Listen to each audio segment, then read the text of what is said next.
السلام عليكم ورحمة الله وبركاته. الحمد لله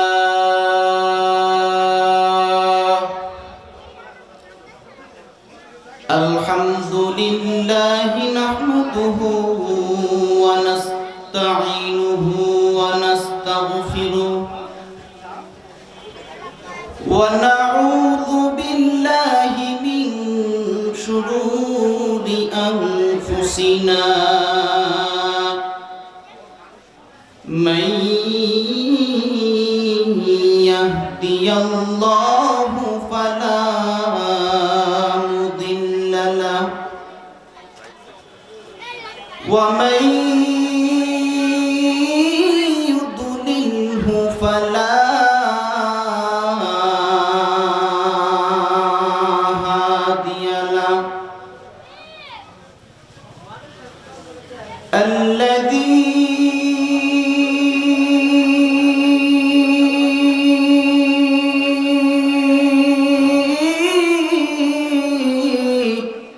أرسل رسوله بالهدى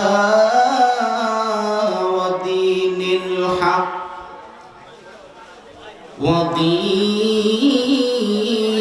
الحق ليظهره على الدين كله وكفى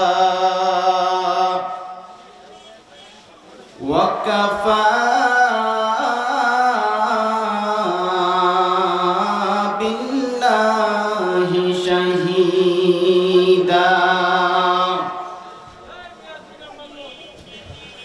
أما بعد فقد قال الله تبارك وتعالى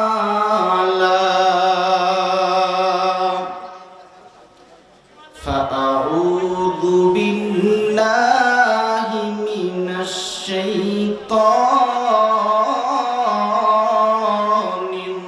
الرجيم. بسم الله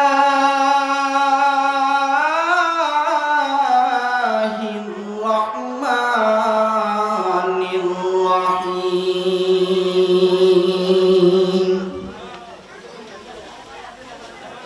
ألف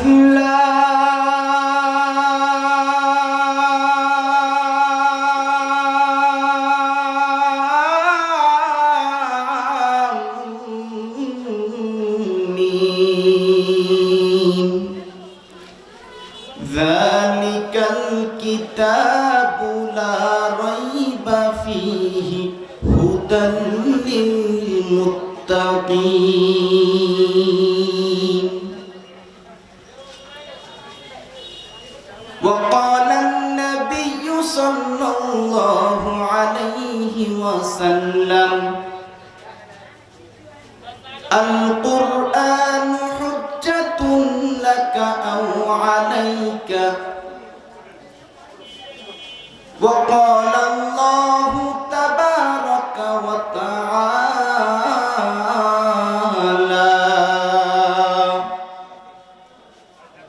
إن الله وملائكته يصلون على النبي يا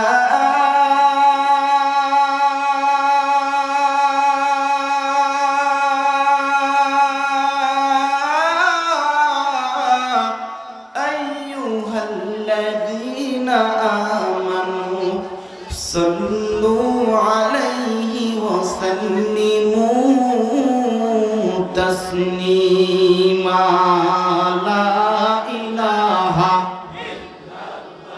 جر لا إله إلا الله لا إله إلا الله لا إله إلا الله لا إله إلا الله لا إله إلا الله لا إله إلا الله لا إله إلا الله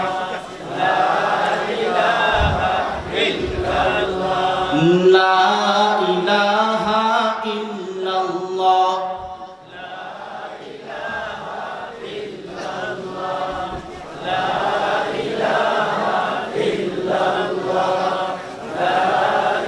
লা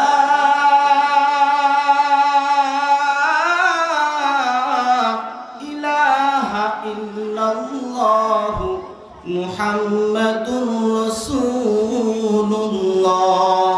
কলবে একটা ধাক্কা হবে, আল্লাহ আল্লাহ আল্লাহ আল্লাহ আল্লাহ আল্লাহ আল্লাহ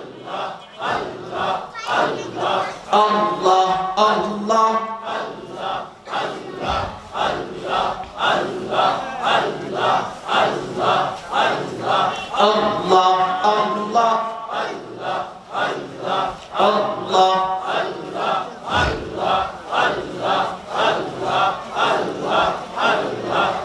লা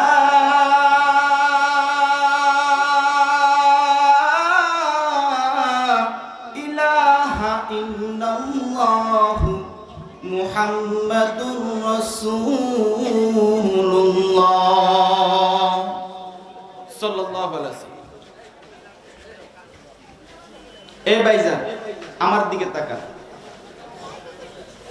এখানে আসার তৌফিক কে দিয়েছে? আল্লাহ।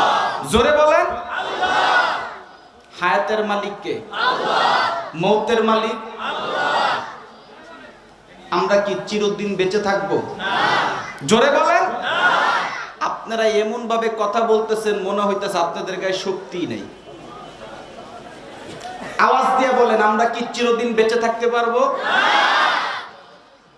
পৃথিবীতে কেউ চিরদিন বেঁচে থাকতে পারবে না।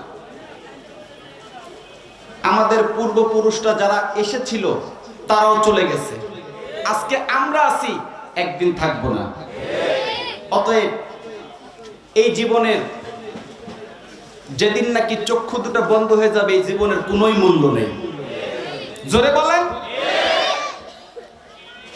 এই মিছে দুনিয়ায় তুমি থাকবা কতদিন? কথা বলেন। এই মিছে দুনিয়ায় তুমি থাকবা কতদিন?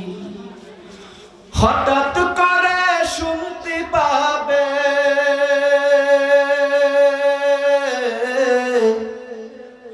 হঠাৎ করে শুনতে পাবে আমার মৃত্যুর বিন। এই মিছে দুনিয়ায় তুমি থাকবা কতদিন? এই মিছে দুনিয়ায় তুমি থাকবা কতদিন? কথা বলেন ঠিক কিনা?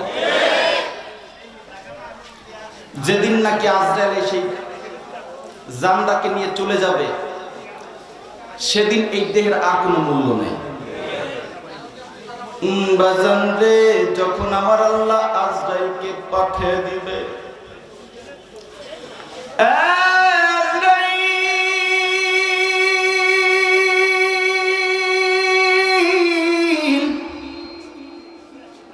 অমুক গ্রামের অমুক মানুষের জানলা তুমি কবজ করে নিয়ে আসো। আজরাইল যেদিন নাকি আপনার সামনে দাঁড়াবে, আপনার সামনে যখন নাকি একটা বার দাঁড়াবে, আজরাইল রে দেখাই আপনার চক্ষুটা উল্টে যাবে। কারণ আজরাইলের চেহারা এত ভয়ঙ্কর ভাইজান। আজরাইল যখন আপনার সামনে দাঁড়াবে, আজরাইল রে দেখে আপনার পানির পিপাসা লাগিয়া যাবে।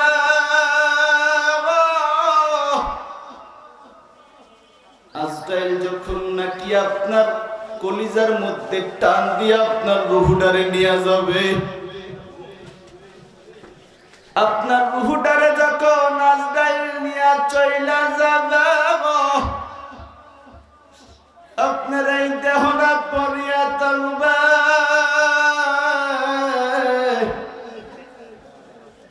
আপনি এমপি হন আর মন্ত্রী হন, সেদিন আপনার আর এমপি বলে ডাকবে না, ডাক দিয়া বলবে এই লাশটারে নিয়ে আসো। কেউ বা আপনারে গোসল করানোর জন্য রেডি হয়ে যাবে,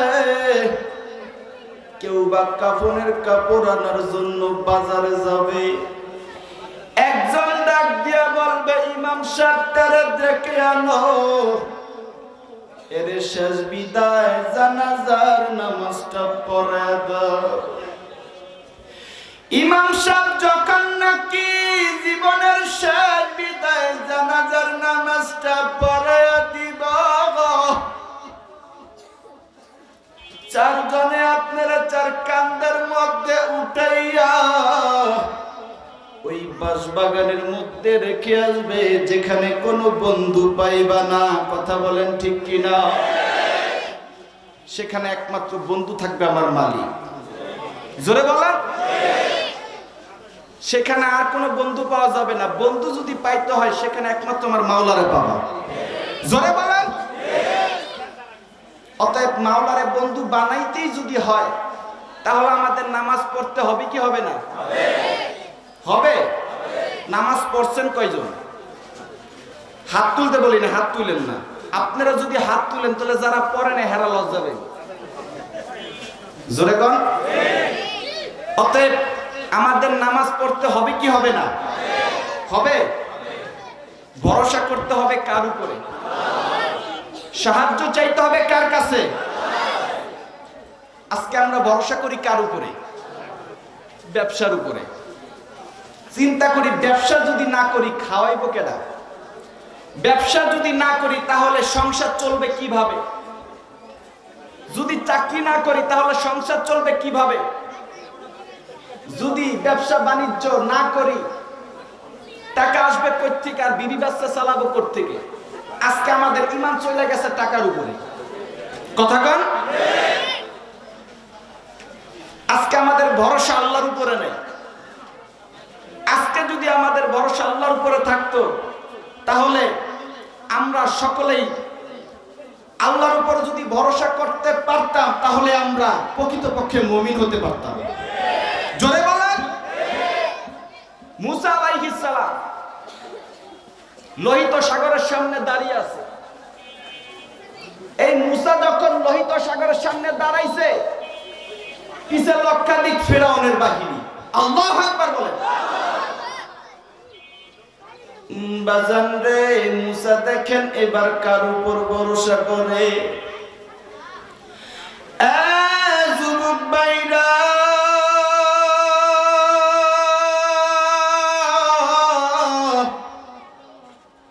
মুসা যখন পিছে তাকায় দেখে ফিরআউনের লক্ষাধিক বাহিনী। মুসা যখন নাকি বাজান দাঁড়িয়ে তাকায় দেখে ফিরআউনের লক্ষাধিক বাহিনী। মুসা যখন নাকি বায়ে তাকায় দেখে ফিরআউনের লক্ষাধিক বাহিনী। এবার মুসা আলাইহিস সালাম যখন নাকি সামনের দিকে তাকাইছে, তাকে দেখে সামনে বিশাল বড় লোহিত সাগর। সঙ্গে সঙ্গে আসমানের দিকে তাকে বলে, জমিনের মালিক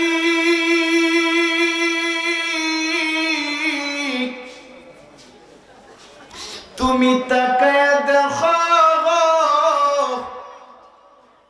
পিছে ফিরআউনের লক্ষাধিক বাহিনী, ডাইনে ফিরআউনের লক্ষাধিক বাহিনী, বামে ফিরআউনের লক্ষাধিক বাহিনী, সামনে বিশাল বড় লোহিত সাগর। এখন আমি কোথায় যাব? ও মালিক,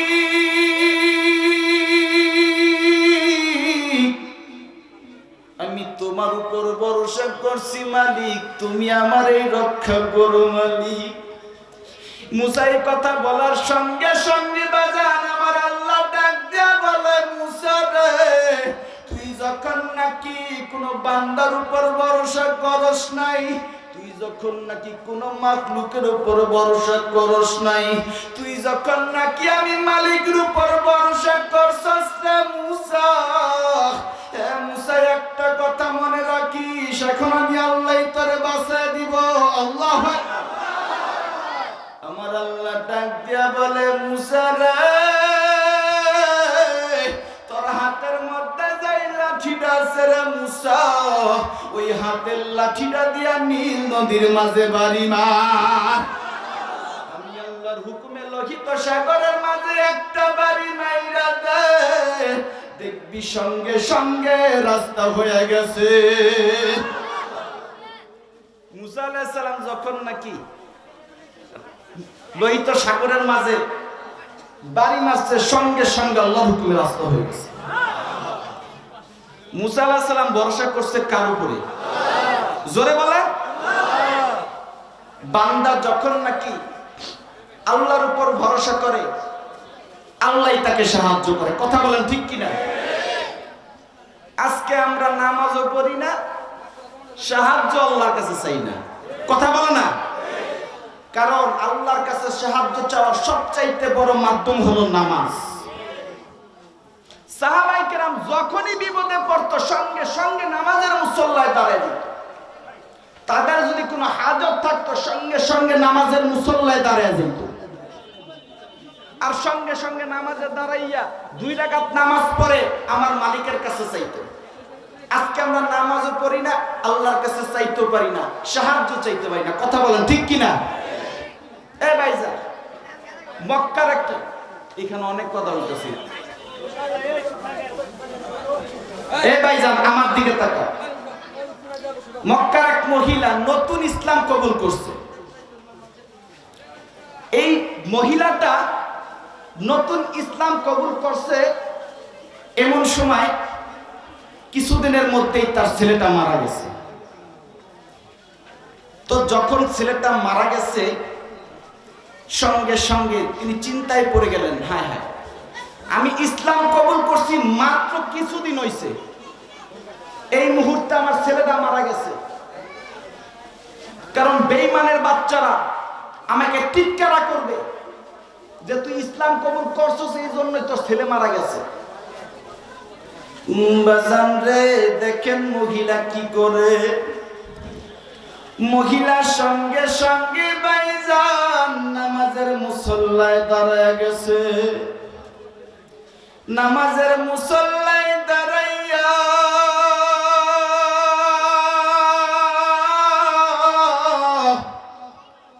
দুই রাকাত নামাজ পড়ছে।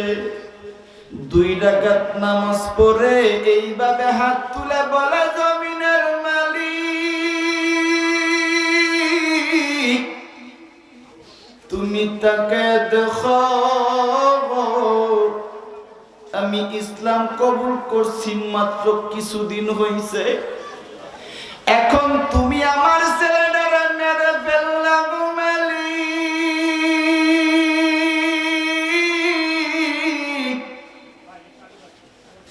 বেঈমানের বাচ্চাগুলো আমারে টিটকারা করবে, আমি ইসলাম কবুল করছি এজন্যই তোর ছেলে মারা গেছে। আমি নামাজের মুসল্লায় দাঁড়ায় গেলাম মালিক, সঙ্গে সঙ্গে সেজদায় পড়ে গেলাম। যত সময় পর্যন্ত তুমি আমার ছেলের জিন্দা না করবা, আমি সেজদা থেকে মাথা উঠাবো না। ও জমিনের মালিক,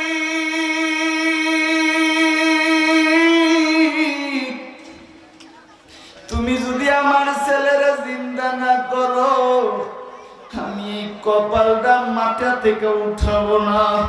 এই কথা বলে যখন নাকি ভাইজান মহিলাটা কান্দে, কানতে কানতে বাজান 2 রাকাত নামাজ শেষ, তারপর আধা ঘন্টা পার হয়ে গেছে। এই মহিলার কান্না আমার আল্লাহর কাছে এমন পছন্দ হয়েছে, আমার আল্লাহ ওই মহিলার ছেলেকে জিন্দা করে দিছে। কেমন ইমানের ইমান! ছেলে মারা গেছে, নামাজের মাধ্যমে ছেলের জিন্দা করা হয়েছে। আল্লাহু আকবার! নামাজের কত গুরুত্ব! কারণ আল্লাহ সবচাইতে সম্মুখীন হয় তখনই যখন বান্দা নামাজের মধ্যে দাঁড়ায়। কথা বলেন। আজকে আমরা নামাজও পড়ি না, আল্লাহর কাছে চাইতেও পারি না, এই জন্য যত সব অশান্তি আজকে আমাদের মধ্যে বিদ্যমান। এই জন্য আমাদের 5 ওয়াক্ত নামাজ পড়তে হবে। কথা বলেন ঠিক কিনা? কারণ হাদিসের মধ্যে আসছে, আউয়ালু মা ইউহাসাবু বিহিল আবদু ইয়াউমাল কিয়ামাতিস সালাহ। কিয়ামতের দিন সর্বপ্রথম বান্দার নামাজের হিসাব হবে। আরেক হাদিসের মধ্যে আল্লাহর নবী সাল্লাল্লাহু আলাইহি সাল্লাম বলেন, আবু হুরায়রা একদিন জিজ্ঞেস করতেছে, আবু হুরায়রাকে বলতেছে, এ আবু হুরায়রা, যদি কোনো মানুষের গেটের সামনে যদি নহর থাকে আর এই নহরের মধ্যে যদি কোনো মানুষ 5 বার গোসল করে, তাহলে কি তার শরীরে কোনো ময়লা থাকতে পারে? সঙ্গে সঙ্গে আবু হুরায়রা বলে, ইয়া রাসূলুল্লাহ, না, যেই ব্যক্তি নাকি তার নহরের মধ্যে 5 বার গোসল করে তার শরীরে ময়লা কিভাবে থাকে? আমার নবী বললেন, ও আবু হুরায়রা, যদি কোনো ব্যক্তি 5 বার গোসল করলে তার শরীরে যদি ময়লা না থাকতে পারে, যে ব্যক্তি দৈনিক 5 ওয়াক্ত নামাজ পড়বে ওর জীবনে গুনাহ থাকতে পারে না। আল্লাহু আকবার। আরেক হাদিসের মধ্যে আছে, তিরমিজির হাদিসের মধ্যে, মুসলমানের মধ্যে আর বেঈমানের মধ্যে তফাৎ শুধু নামাজ। কাফেরদের মধ্যে আর মুসলমানদের মধ্যে ডিভাইডেড, পার্থক্য শুধু নামাজ। কাফেরদের নামাজ নাই আর মুসলমানদের মধ্যে নামাজ আছে। এই জন্য সকলেই আমাদের 5 ওয়াক্ত নামাজ পড়তে হবে। কথা বলেন ঠিক কিনা? আল্লাহ আমাদের সবাইকে 5 ওয়াক্ত নামাজ পড়ার তৌফিক দেখ। সকলেই বলেন আমিন।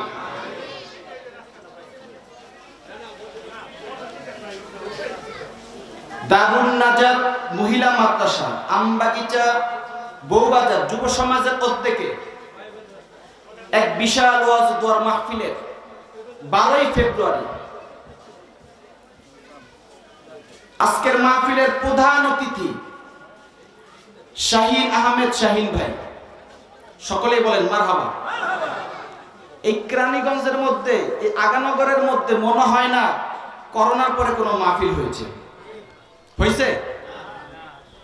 কিন্তু আমাদের উপজেলা চেয়ারম্যান তিনি যে এত সুন্দর মাহফিলের আয়োজন আমাদের অনুমতি দিয়েছেন, এই জন্য আমরা শুকরিয়া আদায় করি, আলহামদুলিল্লাহ। তার জন্য দোয়া করার দরকার আছে না নাই?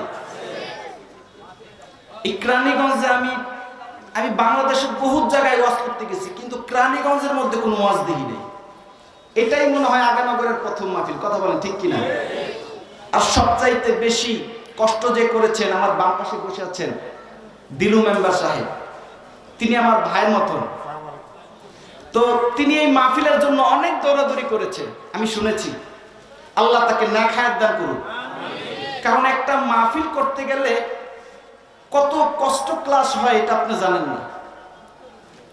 থানায় যেতে হয়, চেয়ারম্যানের কাছে যেতে হয়, তার কাছে যেতে হয়, তার কাছে যেতে হয়, বহুত বেজার। তো তিনি অনেক কষ্ট করে এই মাহফিলের অনুমতি নিয়েছেন। এই জন্য তার জন্য দোয়া করার দরকার আছে না নাই? যারা কোরআনকে ভালোবাসে তাদের জন্য দোয়া করার দরকার আছে না নাই? আজকের মাহফিলে প্রধান বক্তা আমারই উস্তাদ মুফতি ইলিয়াসুর রহমান জিহাদি সাহেব। তার সাথে আমার আসরের কথা হয়েছে, তিনি সময় মতন আপনাদের সামনে উপস্থিত হবে। অতএব আপনারা এখনো যারা মাহফিলের বাইরে রাস্তায় ঘোরাফেরা করছেন, সবার কাছে আমার আকুল আবেদন, আপনারা অতি শীঘ্রই মাহফিলের প্যান্ডেলে চলে আসুন। আল্লাহ সবাইকে কবুল করুক। সকলে বলেন আমিন। আজকের মাহফিলে বিশেষ বক্তা হাফেজ মাওলানা মুফতি আব্দুল বাতেন কাসিমি সাহেব। আজকের মাহফিলে আরেকজন বক্তা আমার বড় ভাই মুফতি মনিরুল ইসলাম শরীয়তপুরী। আর আজকের মাহফিলের সম্মানিত সভাপতি, যার কথা না বললেই নয়, আমাদের সুপরিচিত মানুষ হাজী মোহাম্মদ মুজিবুর রহমান।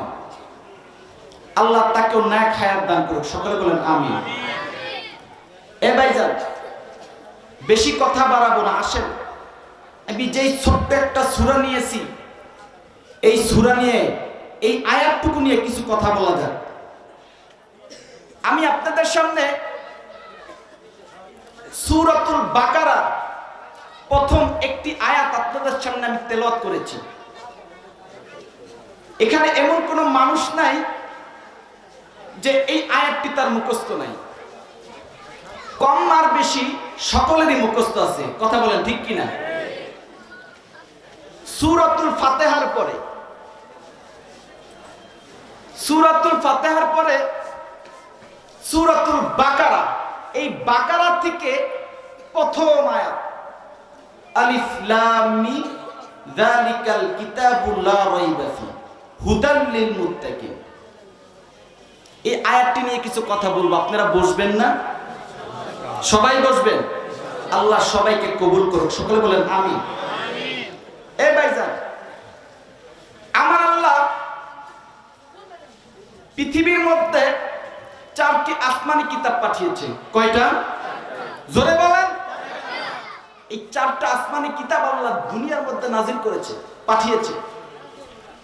1 নাম্বার তাওরাত, আল্লাহ মুসা আলাইহিস সালামের উপর নাজিল করেছে। 2 নম্বরে আল্লাহ দাউদ আলাইহিস সালামের উপরে জাবুর কিতাব নাজিল করেছে। 3 নম্বরে আল্লাহ ঈসা আলাইহিস সালামের উপরে ইনজিল কিতাব নাজিল করেছে। আর 4 নম্বরে যেই কিতাবটা নাজিল করেছে সেই কিতাবটার নাম বললে এত জোরে আল্লাহু আকবার বলবেন, আপনার জীবনে আল্লাহু আকবার এত জোরে বলেন নাই। রেডি? 4 নম্বরে আমার নবী মুহাম্মদ সাল্লাল্লাহু আলাইহি সাল্লামের উপরে আল্লাহ কোরআন নাজিল করেছে। এই 4টি কিতাবের মধ্যে আমার নবীর উপর আল্লাহ যে কিতাবটা নাজিল করেছে আল কুরআন, আল্লাহ আমার নবীর উপরে এই আল কুরআন নাজিল করার পরে সঙ্গে সঙ্গে আবার বলে দিলেন শুরুতেই আলিফ লাম মিম যালিকাল কিতাবু লা রাইবা ফিহি। আমি তোমাদের মাঝে যে কিতাবটা দিয়েছি, আমি তোমাদের মধ্যে যে কিতাবটা পাঠিয়েছি, এই কিতাবের মধ্যে কোনো সন্দেহ নাই। লা রাইবা ফিহি, এই যে কিতাবটা দিয়েছি কোনো সন্দেহ নাই। আল্লাহ কেন বললেন এই কিতাবের মধ্যে কোনো সন্দেহ নাই? আল্লাহ তার বন্ধুর উপর একটা কিতাবও দিয়েছে, আবার সেই কিতাবের মধ্যে আল্লাহ নিজেও বলতেছে লা রাইবা ফি, এই কিতাবের মধ্যে কোনো সন্দেহ নাই। আল্লাহু আকবার। তার কারণ হচ্ছে আপনি পৃথিবীর মধ্যে এমন কোন বই পাবেন না যার শেষে লেখক লেখে না যে আমার কিতাবের মধ্যে কোনো ভুল নাই। আছে? পৃথিবীর মধ্যে যতই বই লেখক মানুষ, তার বইয়ের মধ্যে একটা জিনিস লিখে দেয়, আমার বইয়ের মধ্যে যদি কোনো ভুল থাকে, যদি কোনো ত্রুটি হয়, তাহলে ক্ষমা দৃষ্টিতে দেখবে, বলে কিনা? কিন্তু আল্লাহ কেমন একটা কিতাব পাঠাইলেন, যে কিতাবটা পাঠানোর পরে আল্লাহ সঙ্গে সঙ্গে বললেন যালিকাল কিতাবু লা রাইবা ফি, তোমাদের মধ্যে যে কিতাবটা পাঠিয়েছি এই কিতাবের মধ্যে কোনো ভুল নাই, কোনো সন্দেহ নাই। কথা বলেন ঠিক কিনা? আল্লাহ কেন বললেন? কারণ দেখবেন যখন মানুষ আম বেচে, ওই দেখেন না ফল বেচে, কথা বলেন, পিছে এত কথা বলতেছে কিছুই শুনে না। পরে কথা বলেন, আমি বলে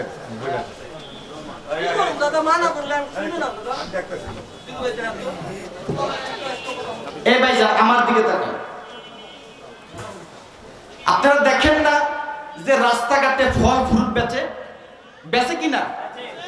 যখন তিনি ফল বেচে তখন আমালা বলে ভাই দেখেন আমার এই আমটা নেন, এই আমের মধ্যে কোনো ভেজালই নাই, বলে কিনা? তিনি আম বেচতেছে, যে ক্রেতা যে কিনতেছে সেও দেখতেছে আমটা কেমন, তারপরও যেই নাকি বিক্রেতা সেও তারপরও বলতেছে ভাই দেখেন আমার এই আমটা কত সুন্দর, দেখতে কত সুন্দর, এর মধ্যে কোনো ডুপ্লিকেট নাই, পুরো গাছের থেকে পাইরা, বলে কিনা? এটা কেন বলে জানেন? এই কথাটা এই জন্যই বলে যে তার এই আমের গুণ বাড়ানোর জন্য, এই আমের মধ্যে কোনো ভেজাল নাই। কথা বলেন ঠিক কিনা? এটা বোঝানোর জন্য তিনি আমের বর্ণনা করে। সাধারণ একটা মানুষ যদি ফল বিক্রি করে, যদি তার ফলের নাম যদি বর্ণনা করে যে আমার এই ফলের মধ্যে কোনো ভেজাল নাই, কোনো সন্দেহ নাই, সাধারণ মানুষরা আমাদের এলাকায় দেখবেন গার্মেন্টস, সাত বেচে, যখন আপনার শার্ট কিনতে যাবেন বলবে এই শার্টটা অরিজিনাল কাপড়ের, পুরো অরিজিনাল সুতি, কোনো ভেজাল নাই, বলে কি না? এই কথাটা এই জন্যই বলে যাতে ক্রেতার কোনো সন্দেহ না থাকে। কথা বলে না? সাধারণ মানুষ যদি সাধারণ একটা জিনিস বিক্রি করতে গেলে যদি ক্রেতার সন্দেহ দূর করার জন্য তার শার্টের, তার ফলের যদি বলতে পারে আমার এই ফলের মধ্যে কোনো ভেজাল নাই, আমার আল্লাহ দেখেন কেমন একটা দামি কিতাব আমার নবীর উপরে পাঠাইলেন, যে কিতাবটা পাঠানোর পরে আমার আল্লাহ বান্দার সন্দেহ দূর করার জন্য আল্লাহ প্রথমেই বলেছে যালিকাল কিতাবুল্লাহ রাইবা ফি, তোমাদের মধ্যে যে কিতাবটা পাঠিয়েছি এই কিতাবের মধ্যে কোনো সন্দেহ নেই। আল্লাহু আকবার বলেন। এই আল কোরআন এমনই একটা কোরআন, বৈজ্ঞানিকরা একবার কম্পিউটারকে প্রশ্ন করেছিল মহানবী আল গ্রন্থ, এই যে আল কোরআন, এই আল গ্রন্থ আদৌ কি কোনো মানুষের পক্ষে রচিত করা সম্ভব? তৎক্ষণাৎ কম্পিউটার একটা জবাব দিয়েছিল যে হ্যাঁ বৈজ্ঞানিকরা সম্ভব। যখন নাকি বলছে সম্ভব, বৈজ্ঞানিকরা পুরো খুশি, মহাগ্রন্থ আল কোরআনের মতন একটা বাণী আবিষ্কার করা সম্ভব। কম্পিউটার বলেন হ্যাঁ সম্ভব। তৎক্ষণাৎই বেশিক্ষণ হয় নাই, কম্পিউটার আবার বৈজ্ঞানিকদের জানিয়ে দিলে এটা মানুষদের পক্ষে সম্ভব, তবে কিভাবে? সেটা হলো একক, দশক, শতক, হাজার, অযুত, লক্ষ, নিযুত, কোটি, ইলিয়ন, মিলিয়ন, চিলিয়ন, ট্রিলিয়ন, এরপর হচ্ছে অক্টেলিয়ন। এই অক্টেলিয়নের আবার 63 বার যদি কোনো মানুষের পক্ষে চেষ্টা করা সম্ভব হয় তাহলে এমন একটা কোরআন আলোচিত করা সম্ভব। কিন্তু এই ইলিয়ন, মিলিয়ন, চিলিয়ন, ট্রিলিয়ন, অক্টেলিয়ন পর্যন্ত কোনো মানুষের চেষ্টা করা সম্ভব নয়। এই জন্যই কম্পিউটার বলেছে এই পৃথিবীর জমিনে আদৌ পর্যন্ত কোনো মানুষের পক্ষে আল কোরআন রচিত করা সম্ভব নয়। আল্লাহু আকবার। মানুষ বাঁচে কয় বছর? 60 বছর, 70 বছর, নাইলে ধরলাম 200 বছর। কিন্তু দুটো মানুষের পক্ষে কি সম্ভব হাজার, অযুত, লক্ষ, নিযুত, কোটি, ইলিয়ন, মিলিয়ন, চিলিয়ন, অক্টেলিয়ন পর্যন্ত কি কোনো মানুষের পক্ষে চেষ্টা করা সম্ভব? যেহেতু কোনো মানুষের পক্ষে অক্টেলিয়ন পর্যন্ত বাঁচা সম্ভব নয় আর চেষ্টাও করা সম্ভব নয়, এই জন্যই কম্পিউটার তৎক্ষণাৎই জানিয়ে দিয়েছে ও বৈজ্ঞানিকরা তোমরা ভালো করে মনে রেখো এই কোরআনের মতন একটা বাণী কোনো মানুষের পক্ষে বানানো সম্ভব না। এটা একমাত্র আল্লাহর কিতাব। কথা বলেন, এই কিতাবের ভুলকে আজও পর্যন্ত কোনো বেঈমান বের করতে পেরেছে? পেরেছে? কেউ পারেনি। যেই বেঈমানগুলা এই কোরআনকে চ্যালেঞ্জ করেছে ওই বেঈমানরাই ধ্বংস হয়েছে। কথা বলেন ঠিক কি না? ফ্রান্সের মরিস বুকাইলি, মক্কার আরব দেশে একটা কনফারেন্স হয়েছিল, যেই কনফারেন্সের মধ্যে আরবদের শায়েখরা বলেছিল আমাদের আল্লাহ কোরআনটা যে নবীর উপর নাজিল করেছে আল কোরআন, এই কোরআনের মধ্যে কোনো সন্দেহ নাই, এই কোরআনের মধ্যে কোনো ভুল নাই। পৃথিবীর সব গ্রন্থের মধ্যে ভুল আছে কিন্তু এই আল কোরআনের মধ্যে কোনো ভুল নাই। ডক্টর মরিস বুকাইলি তিনি চিন্তা করলেন হায় হায়, পৃথিবীর সব কিছুর মধ্যে ভুল আছে কিন্তু এই আল কোরআনের মতন একটা বাণী, এত মোটা একটা কিতাব, তার মধ্যে ভুল নাই, এটা হতে পারে না। ডক্টর মরিস বুকাইলি ফ্রান্সের জমিনে চিন্তা করতে লাগলেন আমি এখন আরবি পড়ব। তিনি সঙ্গে সঙ্গে আরবদের শায়েখদের কাছে ফোন দিলেন, তখন তো ফোনের জামানা ছিল না, চিঠির মাধ্যমে জানালেন আমি আপনাদের কাছে আরবি শিখতে চাই। মরিস বুকাইলি যে আরবি শিখতে চাইছে তার একটা উদ্দেশ্য, সেটা হলো আরবের শায়েখরা ভাবছিল মরিস বুকাইলি মনে হয় কোরআন পড়ার জন্য, বোঝার জন্য মনে হয় আরবি শিখব, কিন্তু তার উদ্দেশ্য এটা ছিল না। তার উদ্দেশ্য ছিল কোরআনের মধ্যে ভুল বাহির করবে। নাউজুবিল্লাহ কোন? বাজান রে ডক্টর মরিস বুকাইলি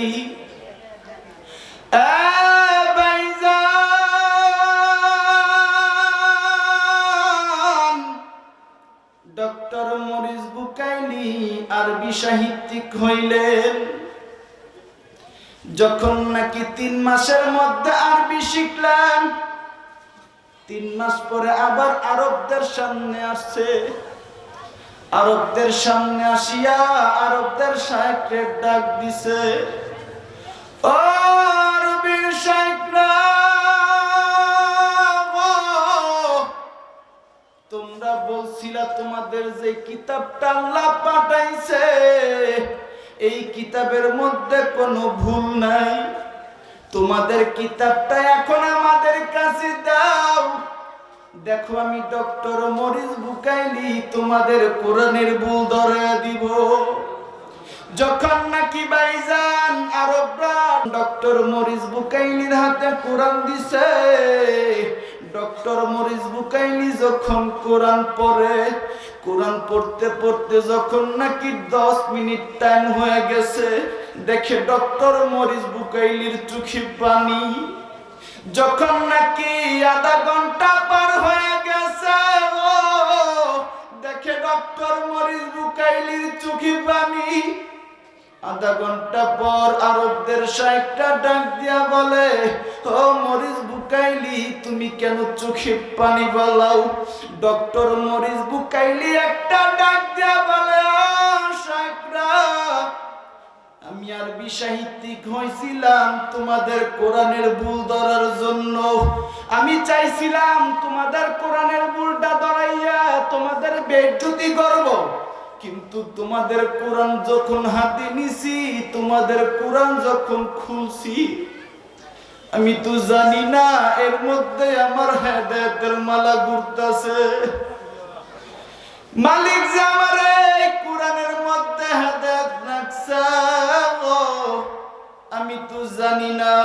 আমি যখন নাকি তোমাদের কোরআনটা খুলছি, কোরআন খোলার পর যখন নাকি ভুল ধরার জন্য কোরআন পড়তেছি, যখন নাকি ভুল ধরার জন্য কোরআন পড়তেছি, কোরআন পড়তে পড়তে আমার কাছে এমন ভালো লাগতেছে, শুধু ভালোই লাগে। কোরআন যত পড়ি ততই মজা লাগে, কোরআন যত পড়ি ততই মজা লাগে। কোরআনের ভুল কি বাহির করবা? আমি এখন কোরআন যত পড়ি ততই মজা লাগে, কোরআন যত পড়ি ততই মজা লাগে। ও আরবের শায়েখরা, এখন আমি আর কোরআনের ভুল ধরব না, আমারে কালেমা পড়ায়া মুসলমান বানায়া দেন। ডক্টর মরিস বুকাইলি, ইতিহাসের কিতাব খুলে দেখেন, ডক্টর মরিস বুকাইলি তিনি কোরআনের সাথে চ্যালেঞ্জ করে কোরআনের সাথে সামনে আত্মসমর্পণ করেছে। যারাই কোরআনের সামনে চ্যালেঞ্জ করবে তাদেরকে আল্লাহ ধ্বংস করে দিবে। কথা বলেন ঠিক কিনা? ফেরাউন কোরআনের সামনে চ্যালেঞ্জ করে টিকতে পারে না, আল্লাহ ফেরাউনকে ধ্বংস করে দিয়েছে। নমরুদ এই কোরআনের সামনে টিকতে পারে নাই, আল্লাহ নমরুদকে ধ্বংস করে দিয়েছে। যারাই নাকি কোরআনের বিরুদ্ধে কথা বলবে, যারাই নাকি কোরআনের সামনে চ্যালেঞ্জ করবে, ওদেরকে আল্লাহ ধ্বংস করে দিবে। কথা বলেন ঠিক কিনা? যারাই আলেম ওলামাদের বিদ্বেষী কথা বলবে তাদেরকে আল্লাহ ধ্বংস করে দিবে। দেখেন নাই কয়দিন আগে এনায়েতুল্লাহ আব্বাসীর সাথে লাইভে আসছিল মিস্টার জাফরুল্লাহ, কথা কয় না?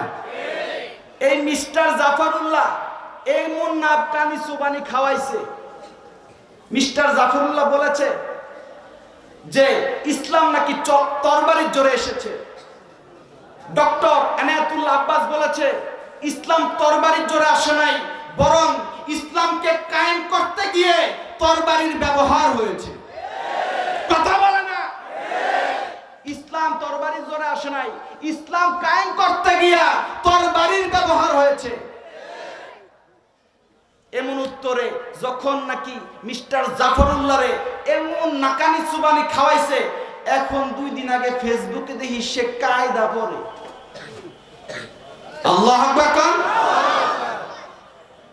মিস্টার মরিস বুকাইলি কোরআনের ভুল ধরতে গিয়া তিনি মুসলমান হয়েছে। যারাই কোরআনকে চ্যালেঞ্জ করেছে তারাই শুধরে গেছে। এই মিস্টার জাফরুল্লাহ উলামায়ে কেরামের ভুল ধরতে গেছে, লাইভে উলামায়ে কেরামরে পচাইতে গেছে। এখন এমন পচা পচছে, এখন হ্যাঁ কায়দা পড়ে, হ্যাঁ হুজুরের কাছে কায়দা পড়ে। পড়ুক, তাও ভালো, পড়ুক, আল্লাহর হেদায়েত দান করুক। সকলে বলেন আমিন। যারা উলামায়ে কেরামের বিদ্বেষী কথা বলবে ওরাই জমিনে টিকতে পারবে না। কথা বলেন ঠিক কিনা? কারণ উলামায়ে কেরাম হলো মানুষের বন্ধু। জোরে বলেন। তার জ্বলন্ত প্রমাণ এই করোনা দেখাই দিছে, বলে না? করোনা প্রমাণ করে দিয়েছে উলামায়ে কেরাম মানুষের বন্ধু। কোটি কোটি টাকার মালিক বাহাদুরি দেখাও, এত নেতা খেতার বাহাদুরি দেখাও। যখন নাকি করোনা এসেছিল সব ঘরের মধ্যে পলায় ছিল, কথা কয় না? জমিদার বাবা হাসপাতালে মরছে, পলায় দেখতেও যায় না। এত ক্ষমতার বাহাদুরি দেখাও, এত সম্পদের বাহাদুরি দেখাও, করোনার মধ্যে তোমার ক্ষমতা কোথায় ছিল? তুমি যখন নাকি লাশ হয়ে হাসপাতালের বেডের মধ্যে শুয়েছিলা, তোমার লাশ আনার মতন মানুষ যখন কোন জায়গায় ছিল না, তখন এই উলামায়ে কেরাম তোমার লাশ আনছে। তখন এই উলামায়ে কেরাম তোমারে গোসল করাইছে। এই উলামায়ে কেরাম যদি তোমার গোসল না করাইতো, তোমার কুত্তার মতন মারি দেওয়া লাগতো। জানাজা পড়ানোর মতন মানুষ খুঁজে পাওয়া যাইতো না। কথা বলে না, সামনে যারা আছে এরাই কথা কয়, পিছ থেকে কথা কয় না। কথা বলতে হবে, ঠিক কিনা? যারাই নাকি উলামায়ে কেরামের বিদ্বেষী কথা বলবে ওদেরকেই কবরে যেতে হবে কুত্তার মতো। জানাজা দেওয়ার মানুষ খুঁজে পাবে না, গোসল দেওয়ার মতন মানুষ খুঁজে পাওয়া যাবে না। অতএব উলামায়ে কেরামের বিরুদ্ধে কথা বললো না। উলামায়ে কেরাম তোমাদের বন্ধু, উলামায়ে কেরাম তোমাদের বন্ধু। জীবনে কিছু কাজে লাগুক আর না লাগুক, অন্তত তুমি মরলে যদি কেউ কবরের সামনে দোয়া করে, যদি নামাজের মধ্যে কেউ মুনাজাতের মধ্যে দোয়া করে, সেটা হলো আলেম তোমার জন্য দোয়া করে, মসজিদের ইমামরাই তোমার লেগে দোয়া করে। তুমি যেই কোটি কোটি টাকা রাইখা গেছো, তোমার যে সন্তানরে রাইখা গেছো, এই সিরাপ প্যান্ট পরে ওই সন্তান তোমার কবরের সামনে যাবে না। যদি দোয়া করে এই উলামায়ে কেরাম তোমার লেগে কাঁদবো। অতএব উলামায়ে কেরামের বিদ্বেষী কথা না বলে উলামায়ে কেরামের সাথে ভালো মহাব্বত রাখো, মনে রাখো কাল কিয়ামতের ময়দানে এই উলামায়ে কেরামের হুজুরদের দরবাদ করতে আল্লাহ তোমারে মাফ করে দিতে পারে। এ ভাইজান আমার দিকে তাকান, যারা এই কোরআনের বিরুদ্ধে কথা বলবে তাদেরকে আল্লাহ ধ্বংস করেছে কিনা? জোরে বলেন। কোরআনের বাণী মধুর বাণী, বলে না? কোরআনের বাণী শ্রেষ্ঠ বাণী। কোরআনের আওয়াজ চালু হয়েছে সেই আমেরিকার ভূখণ্ডে। আল্লাহু আকবার বলেন। আমেরিকার ভূখণ্ডে একবার একটা কনফারেন্স হয়েছিল। সেই কনফারেন্সের মধ্যে সব মানুষ ছিল, সব ধর্মের মানুষ ছিল। যেখানে হিন্দু ধর্মের মানুষ ছিল, বৌদ্ধ ধর্মের মানুষ ছিল, যেখানে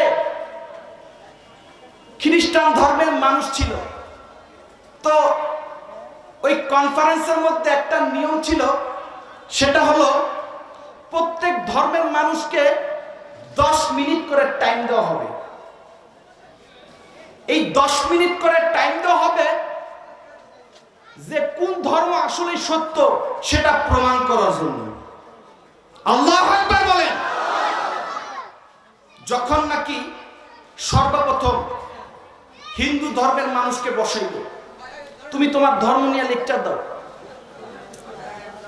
পাশে আরেকজনকে বসায় রাখছে লাল বাটিওয়ালা, লাল বাটন দিয়ে দিছে। যখন নাকি 10 মিনিট হবে তুই লাল বাটনে চাপ দিবি।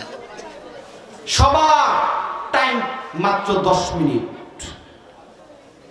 হিন্দু ধর্মের মানুষ বসছে, যখন নাকি বসছে 10 মিনিট কথা বলছে, সঙ্গে সঙ্গে লাল বাটনে চাপ, বিদায়, যাও। এরপর যখন নাকি বৌদ্ধ ধর্মরে বসাইছে, বলো তুমি তোমার ধর্ম নিয়ে আলোচনা করো, তিনি সঙ্গে সঙ্গে তার ধর্মের আলোচনা করে। রমায়ণ গগায়ন ঈশ্বরন মহামানয়ং হরিপদং পদং পদং পং ওম শান্তি ওম। বদ্ধ ধর্ম কয় তারে 10 মিনিট টাইম দিছে, তুই ধর্ম লিয়া কথা কর। উই বলে রমায়ণ গগায়ন ঈশ্বরন মহামানয়ং হরিপদং পদং পদং পং ওম শান্তি ওম। 10 মিনিট শেষ, লাল বাটনে চাপ, যা বিদায়। এরপর আসছে খ্রিস্টান, বসছে 10 মিনিট কথা বলছে, যখন 10 মিনিট শেষ সঙ্গে সঙ্গে লাল বাটনে চাপ, বিদায়। সর্বশেষ মুসলমানদের পক্ষ থেকে যিনি নাকি চেয়ারে বসবে তিনি হলেন আমাদের মাথার মুকুট কারি আব্দুল বাসেত। আল্লাহু আকবার। কারি আব্দুল বাসেত যখন নাকি এইভাবে চেয়ারের মধ্যে বসছে, কারণ কারীদের ভাবই থাকে অন্যরকম, কথা বলেন ঠিক কিনা? কারীরা দেখবেন যেভাবে বহে এরা ভাবলই এই বহে অন্যরকম। আল্লাহু আকবার। কারি আব্দুল বাসেত যখন বসছে, তিনি ধর্ম নিয়ে, মুসলমান ধর্ম নিয়ে কথা বলবে। পাশের থেকে বলা হলো, এই কারি আব্দুল বাসেত, তোমার সময় মাত্র 10 মিনিট। এই 10 মিনিটের মধ্যে তুমি তোমার ধর্ম নিয়ে আলোচনা করবা। কারি আব্দুল বাসেত একবার আকাশের দিকে তাকায়। বাজান রে কারি আব্দুল বাসেত আকাশের দিকে তাকায় বলে, মালিক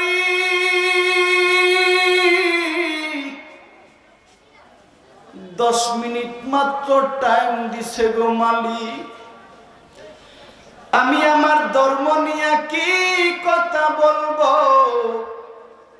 আমি যদি খুতবাও পড়ি তাহলেও 10 মিনিট শেষ হয়ে যাবে। ও মালিক,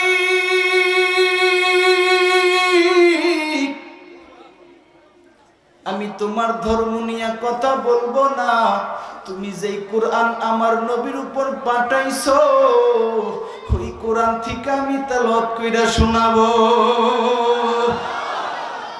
কারি আব্দুল বাসেত এইভাবে বসছে, যখন নাকি বসে মাইক্রোফোনটা মুখের সাথে নিছে, সর্বপ্রথম একটা নিঃশ্বাস নিছে। দেখেন না কারীরা যখন নাকি তেলাওয়াত করে কত বড় নিঃশ্বাস নেয়। কারি আব্দুল বাসেত যখন নাকি নিঃশ্বাস নিছে, পাশের থেকে একজনকে আরে নিঃশ্বাস কিল্লিগা, ওই তো নিঃশ্বাস নিয়েই তো টাইম শেষ করে দিল। কারি আব্দুল বাসেত তখনও চুপচাপ বসে আছে। প্রত্যেকটা মানুষ তাকিয়ে আছে, দেখি কারি আব্দুল বাসেত করে কি।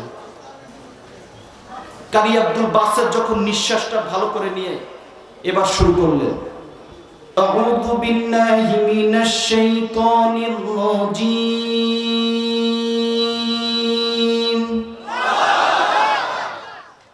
বিসমিল্লাহির রাহমানির রাহিম,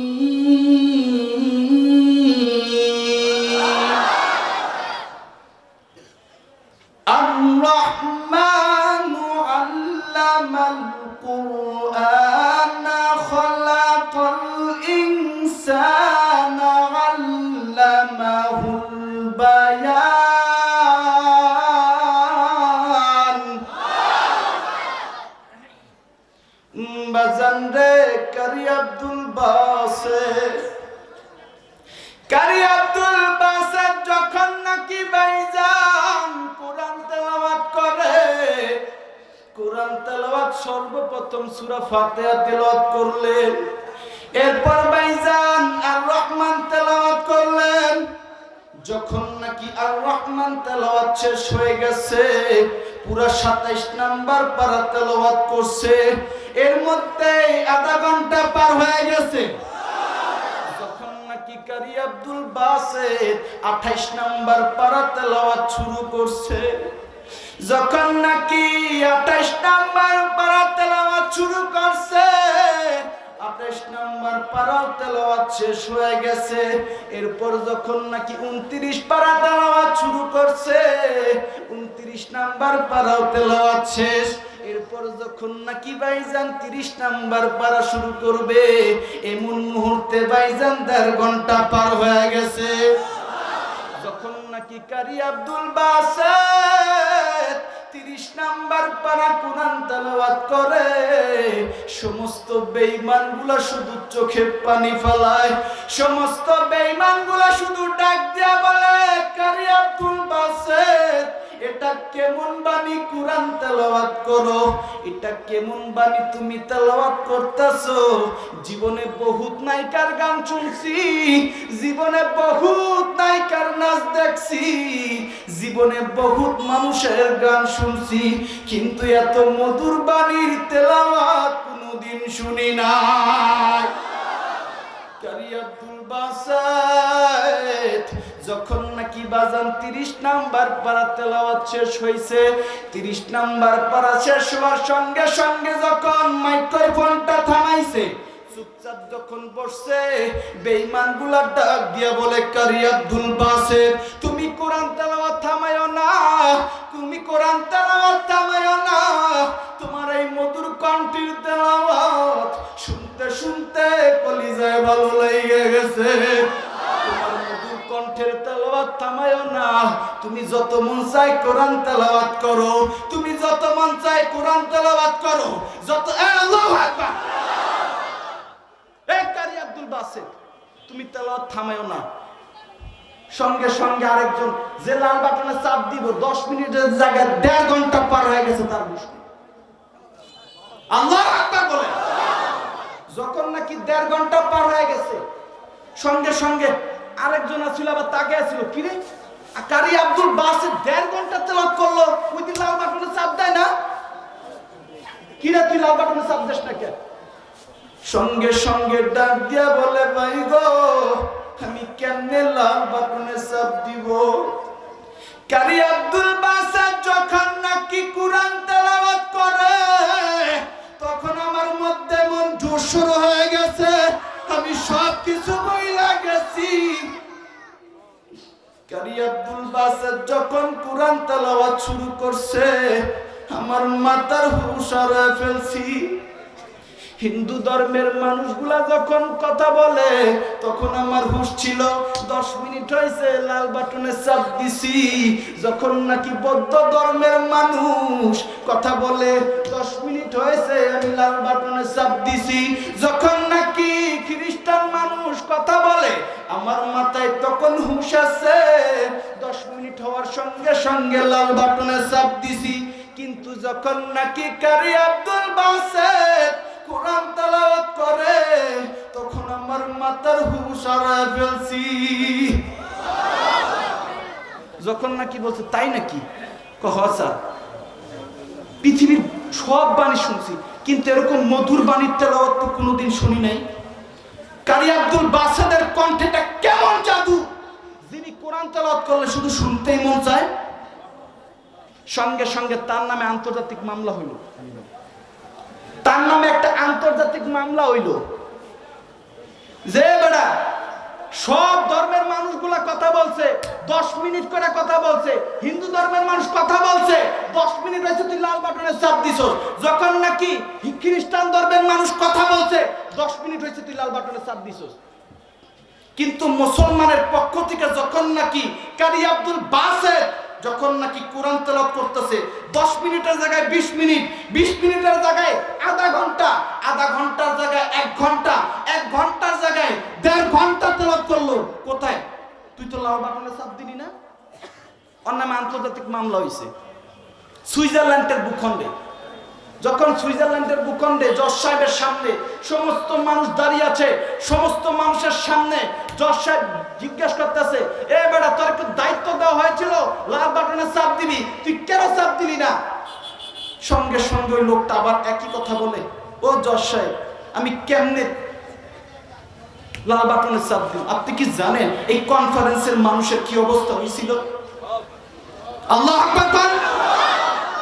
জজ সাহেব আমি আপনারে কেমনে বুঝাবো?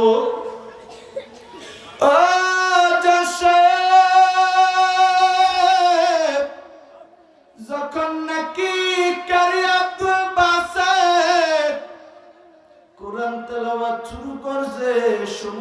মানুষের জ্ঞান হারা ফেলছে।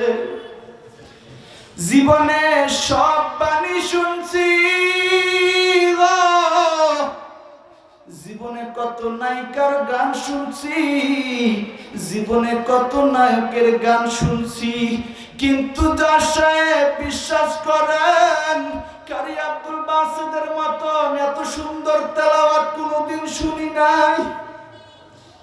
যার সাহেব গো, আপনি তো জানেন না, আপনি যদি ওই মজমায় থাকতেন আপনিও কোরআনের পাগল হয়ে যাইতেন। আপনি হয়তো এই জায়গায় বিচারকের কাঠ দ্বারা দাঁড়িয়ে আছেন, কিন্তু আপনিও যদি ওই জায়গায় থাকতেন তাহলে আপনিও বুঝতে পারতেন ওই জায়গায় কি অবস্থা হয়েছিল। কয় তাই নাকি? কয় হ্যাঁ তাই। আপনারা জানেন বিচারকের একটা বিচার আছে, সেটা হলো পাগলের কিন্তু কোনো বিচার নেই।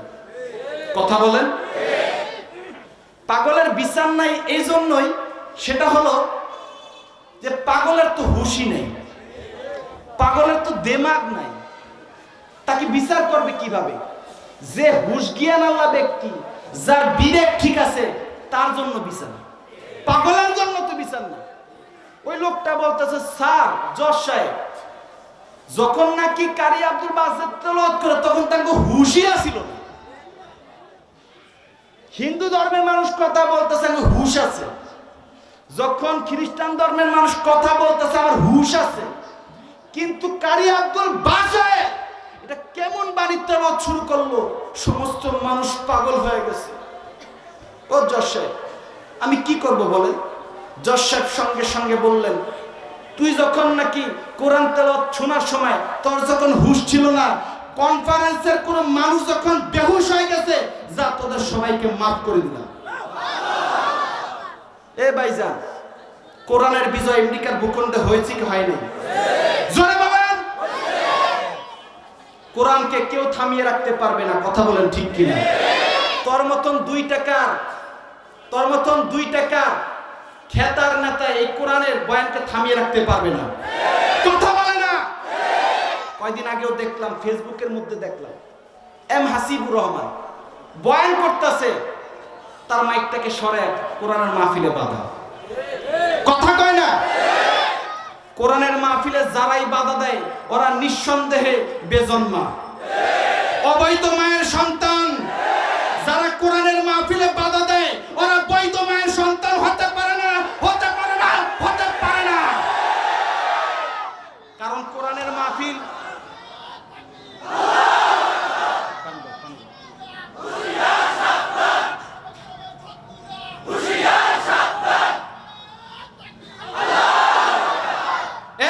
আমার দিকে তাকান, যারা কোরআনের মাহফিলে বাধা দেয় ওরা মুসলমান না, কথা বলেন ঠিক কিনা? 10 মিনিট কথা বলবো, থাকবেন না ভাগবেন? সবাই থাকবেন? আমার দিকে তাকান। বলতেছিলাম কোরআনের ফজিলত, কোরআন সম্পর্কে কথা।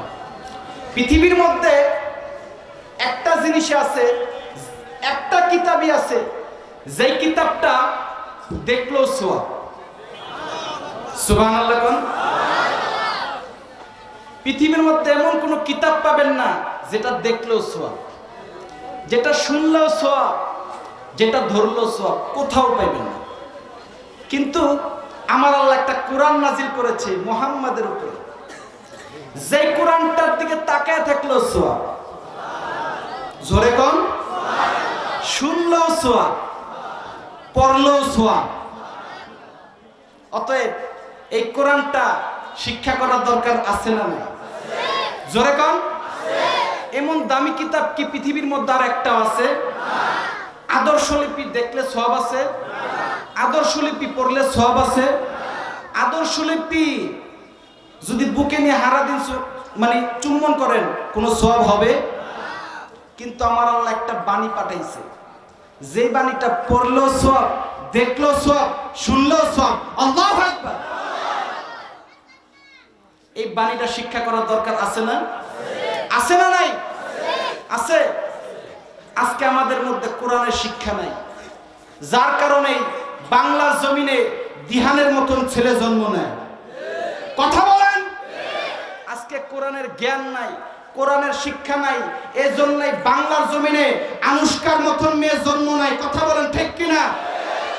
আজকে যদি বাংলার জমিনে কোরআনের শিক্ষা থাকতো, আপনার সন্তানকে যদি কোরআনের শিক্ষা দিতেন, তাহলে দিহানের মতন ছেলে আর আনুষ্কার মতন মেয়ে বাংলার জমিনে জন্ম নিত না। কথা বলেন ঠিক কিনা? এই যে আসতেছে 14ই ফেব্রুয়ারি, কথাগণ নাম কি? Valentine day. এই ডেটা মনে হয় সবারই পরিচিত, কথা কয় না? যে ছোট বাচ্চা হ্যাঁ ও কয় ভালোবাসা দিবস। আমরা কোন কি ভ্যালেন্টাইন ডে, এই ডেটা কোনো মুসলমানদের কালচার নয়। এই ভালোবাসা দিবস কোনো মুসলমানদের দিবস নয়, এটা হলো ইহুদিদের দিবস।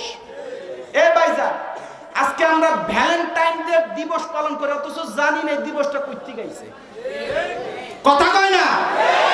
শুনবেন, ভ্যালেন্টাইন ডে এটা একটা ব্যক্তির নাম। কার নাম? এটা ব্যক্তির নাম। রোম সম্রাটের সেই জামানায় একটা লোক ছিল জ্যোতিষী, সেই ব্যক্তিটার নাম ছিল ভ্যালেন্টাইন ডে। ডে তো হলো দিবস, তার নাম ছিল ভ্যালেন্টাইন। তো যখন নাকি ওই রোম সম্রাট তিনি তার পুরা দেশের মধ্যে বলে দিল কেউ বিবাহ করতে পারবে না, বিবাহ ছাড়া মিলামেশা করবে। যখন নাকি এই ভ্যালেন্টাইন তিনি চিন্তা করলেন এই সমাজে এইভাবে মেনে নিতে আমি পারি না, তাহলে কি করব? তিনি চুপে চাপে মানুষদেরকে বিবাহ দিতেন। বাদশাহ যখন শুনতে পারলেন ভ্যালেন্টাইন এই জ্যোতিষী, তিনি এই পুরোহিত ঠাকুর তিনি বিবাহ দিচ্ছে, তখন এই ভ্যালেন্টাইনকে তিনি কারাগারে বন্দী করলেন। যখন নাকি কারাগারে বন্দী করলেন, এই ভ্যালেন্টাইন ওই কারাগারের মধ্যে তিনি একটা মেয়ের সাথে অবৈধ ভালোবাসা মেয়ের সাথে লেনদেন করেছে। যখন নাকি তারা বিবাহ করতে যাবে, এই কথা কেমনে যেন বাদশার কানে চলে গেছে যে ভ্যালেন্টাইন একটা মেয়েকে বিবাহ করবে। এই কথা শুই না ভ্যালেন্টাইনের ফাঁসির রায় হলো। যখন নাকি ভ্যালেন্টাইনের ফাঁসির রায় হলো, ভ্যালেন্টাইন ফাঁসির মঞ্চে দাঁড়িয়ে তার হাতে একটা কাগজ ছিল, তিনি লেখলেন লাভ ফ্রম ইয়োর ভ্যালেন্টাইন। তিনি এই কথাটা লিখে ফাঁসির মঞ্চে দাঁড়িয়েছিল। তাকে ফাঁসি দেওয়ার পর থেকেই তার নামের উপরে কেন্দ্র করে খ্রিস্টানরা পালন করে ভ্যালেন্টাইন ডে। অতএব এটা হলো পুরাপুরি ইহুদিদের কালচার। যারা সারা জীবন ভালোবাসার খবর নেই, ভালোবাসার জন্য একটা দিন করছে, নির্ধারণ করছে, সেটা হলো 14ই ফেব্রুয়ারি ভ্যালেন্টাইন ডে। অতএব এটা কোনো মুসলমানদের কালচার হতে পারে না। কথা বলেন ঠিক কিনা? আমাদের মুসলমানদের জন্য তো ভালোবাসা 365 দিন। স্বামী তার স্ত্রীকে 365 দিন ভালোবাসবে, স্ত্রী তার স্বামীকে 365 দিন ভালোবাসবে। ভালোবাসা তো স্বামী তার স্ত্রীর জন্য, স্ত্রী তার স্বামীর জন্য, সন্তান তার মার জন্য, মা তার সন্তানের জন্য। আমাদের কোনো ভ্যালেন্টাইন দিবসের প্রয়োজন হয় না। কথা বলেন। আমাদের দিবস, আমাদের কালচার হলো ইসলাম। ইসলামে কোনো ভ্যালেন্টাইন নাই। অতএব এই দিবসে কোনোদিন ফুল কিনা আরেক শরীরে দিয়েন না। যদি এই বছরের সবচাইতে বড় গুনাহ হয়, তাহলে মনে এটাই সবচাইতে বড় গুনাহ হবে। আপনি যেইটা একটা টাকাও যদি ফুলের পিছনে খরচ করেন, এই টাকাটা একটা অযথা খরচ হলো। কথা বলেন ঠিক কিনা? সারা জীবন একটা ফুলের দাম থাকে 10 টাকা, ভ্যালেন্টাইন আইলে এই ফুলের দাম হয় 1000 টাকা। এটা আবার সিরিয়াল লাগায় কিনে, তাও পায় না। আমাদের সমাজ আজকে কোথায় চলে গেছে? আজকে নামাজের মধ্যে মসজিদে আজান দিতেছে, নামাজ পড়তে যাই না। অথচ ভ্যালেন্টাইন দিন আসলে ওই পার্কের মধ্যে সামনে জায়গা হয় না পার্কে ঢোকার জন্য। যত বাধা সব মাহফিলের মধ্যে নেই। বলে করোনা হবে, মাহফিলের মধ্যে করোনা হবে, কিন্তু পার্কের মধ্যে কোনো করোনা নাই। জোরে বলেন, করোনা সব মাহফিলের মধ্যে আসছে। আজকে ভ্যালেন্টাইন যেই দিনটা 14 ফেব্রুয়ারি দিন সমস্ত বাংলাদেশে যদি পার্কগুলা বন্ধ করে দিত, তাহলে এরকম বাহায়াপনা, এরকম লুচ্চামি বাংলার জমিনে হতো না। 14 ফেব্রুয়ারি নামে যে বাহায়াপনা লজ্জামি হয়, আনুষ্কার মতন মেয়েও জন্ম নিত না, দিহানের মতন ছেলেও জন্ম নিত না। কথা বলেন ঠিক কিনা? অতএব আমাদের ছেলে মেয়েকে কোরআনের শিক্ষায় শিক্ষিত করতে হবে। আপনার সন্তানকে যদি আপনি কোরআনের শিক্ষায় শিক্ষিত করেন, তাহলে সে ভ্যালেন্টাইন দিন সে কোরআন তেলাওয়াত করবে, সে নামাজ পড়বে, সে ভালো কাজ করবে, অন্তত ভ্যালেন্টাইন ডে পালন করবে না। অতএব আপনার সন্তানকে আপনি কোরআনের শিক্ষায় শিক্ষিত করেন। হাদিসের মধ্যে আসছে, আপনি হয় আলেম হন, জোরে কন, হয় আপনি আলেম হন। যদি আপনি আলেম হতে না পারেন, তাহলে অন্তত আপনার সন্তানকে আপনি আলেম বানায়েন। যদি তাও যদি না পারেন, অন্তত আপনার মেয়েকে একজন আলেমের কাছে বিবাহ দিয়েন, যাতে আপনি মরলে আপনার জামাই আপনার কবরের সামনে যাইতে পারে। যদি আপনার মেয়েকে আপনি কোনো আলেম স্বামীর কাছে বিবাহ নাও দিতে পারেন, অন্তত আপনার নাতিটাকে আলেম বানায়েন। আর সেটাও যদি না পারেন, অন্তত আলেমের সাথে ভালো মহাব্বত রেখেন। কথা বলেন, একজন আলেমের দাম আছে না নাই? একজন হাফেজের দাম আছে না নাই? একজন হাফেজের এত দাম, একজন হাফেজ যখন নাকি কাল কিয়ামতের ময়দানে তার বাপ মাকে 2টা স্বর্ণের মুকুট পরানো হবে। একজন হাফেজ তিনি 10টা মানুষকে জান্নাতে নিয়ে যেতে পারবে, যেই 10 জন মানুষের উপরে জাহান্নাম ওয়াজিব হয়ে গেছে।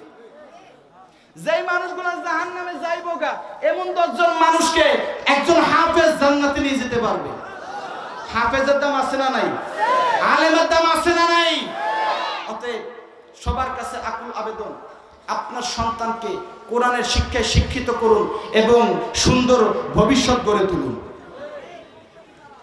আমি যে কোরআনের উপর আলোচনা করলাম, যতটুকু আলোচনা করলাম, আমাদের সবাইকে আল্লাহ এই কোরআনের উপর আমল করার তৌফিক দিক। সকলে বলেন আমিন।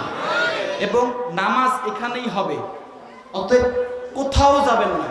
যাদের ওযু আছে তারা লাইন ধরে বসে যাবেন, যাদের ওযু নাই তারা ওযু করে দ্রুত চলে আসবেন। আল্লাহ সবাইকে কবুল করুন।